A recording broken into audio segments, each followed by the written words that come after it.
지진하면 많은 분들이 화산이랑 연관시키는 경우가 많이 있어요. 그런데 사실 지진과 화산은 여러 가지 현상들이 차이가 나고 개별적으로 봐야 되는 상황이 많이 있습니다. 특히 우리나라의 경우에는 백두산 화산에 대해서 걱정들을 많이 하시죠. 2002년부터 2005년 사이에 백두산에서 갑자기 지진 활동이 증가하는 그런 현상들이 있었고, 2002년도에 규모가 7이 넘어가는 아주 큰 지진이 지하 한 560km 정도에서 발생하게 됩니다. 이 지진으로 인해서 백두산의 마그마 방이 영향을 받게 되고 2002년부터 향후 한 3, 4년 동안 작은 지진의 활동이 좀 증가했었던 것 같아요. 그래서 지진이 백두산을 자극할 수 있나? 백두산을 자극할 수도 있을 것 같습니다. 그렇지만 정확한 상관관계를 조사하기 위해서는 우리가 조금 더 많은 시간과 노력이 필요하다고 생각합니다.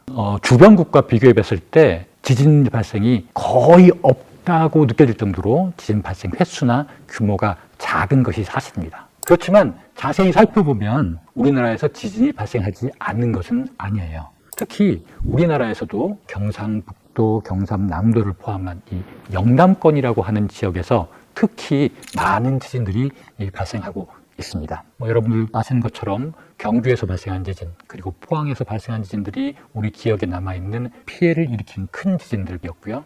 이 이외에도 우리나라에서 규모 5, 4의 지진들이 꾸준히 발생하고 있습니다. 많은 지진들이 영남권에서 발생하는 이유는 이 지역에는 많은 수의 단층들이 있기 때문이라고 생각합니다. 영남권에는 특히 양산단층이나 모량단층, 밀양단층 같은 잘 알려진 단층들이 있고요. 이 단층을 따라서 크고 작은 지진들이 꾸준히 발생하다 보니까 특히 우리나라에서 발생하는 지진 중에 대부분의 지진들이 영남권에서 발생하고 있는 실정입니다. 최근에만 지진이 발생한 것은 아니었어요. 1980년대 그리고 그 한참 이전인 1930년대에도 부산 혹은 전국에 지진이 발생해서 사람들이 깜짝 놀래고 하는 소식들이 종종 보도가 되기도 했었고요.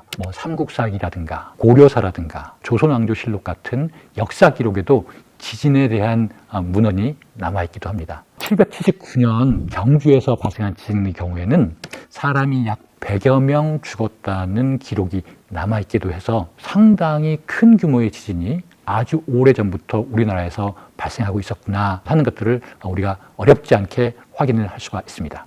지진은 새로운 곳에서 발생하는 경우는 거의 없습니다. 과거에 발생했었던 곳에서 지금 지진이 발생하고 있고요. 지금 지진이 발생하고 있는 곳에서 앞으로도 지진이 발생할 것입니다. 그래서 과거에 지진이 많이 발생했었던 지역, 일본, 인도네시아, 터키, 그리고 미국의 서부 지역에서 앞으로도 큰 지진이 발생할 거라고 생각이 되고요.